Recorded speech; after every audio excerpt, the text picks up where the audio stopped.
in a small forgotten town, where nothing ever seemed to change. A knock at one door would set off a chain of events no one could have imagined. It was just past midnight when Margaret heard the slow, deliberate knock 3 times, each echoing into the silence. She pulled back the curtain and froze. A tall man stood on her porch, face hidden beneath a wide-brimmed hat. Something about him felt familiar, but it was impossible. She hadn't seen that face in 20 years. Back then, he was Thomas, the man she loved. The man who vanished without a trace. The last anyone saw of him, he had entered the woods and never returned. The town searched for weeks.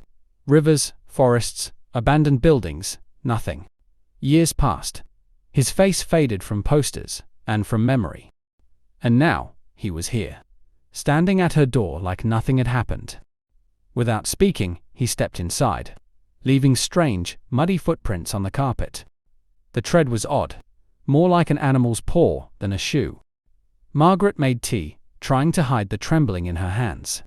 He just sat there, silent, like he was waiting for her to speak first. Her eyes drifted to an old photo of him, smiling.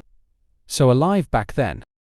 But now, his skin was pale, his eyes dark and hollow, like something had drained the life from him. She handed him the tea, but he didn't drink. He just stared at her. The clock ticked loudly in the silence. It was 12:15 a.m.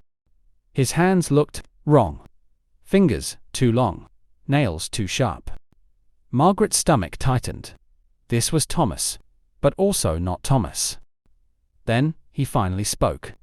His voice was low, almost a whisper. I found the way back. But it's still following me. Her heart pounded. What's following you? She asked. He turned his head toward the window. Out there, in the dark, 2 glowing eyes stared back. Something shifted in the shadows, something not human.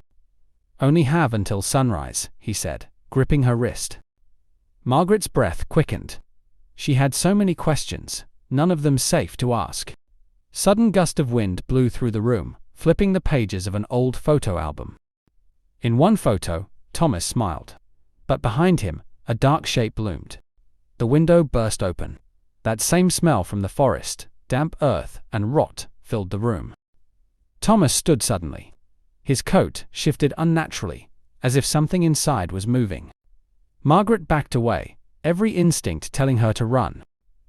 Don't be afraid of me, he said. Be afraid of what's behind me. The doorway darkened. Something huge had stepped inside. Margaret's mouth opened to scream, but no sound came out. Thomas shoved her toward the back door. Run, he yelled. She didn't look back. She just ran into the night, her feet soaking in the wet grass. Behind her, a sound tore through the night, part scream, part roar. When the first light of dawn broke, the town was silent again. Margaret returned home. The front door hung open. Inside, no sign of Thomas. But on the carpet, those same strange footprints led out the door and into the forest. At the forest's edge, she found only his hat, and the feeling that he might knock again, someday.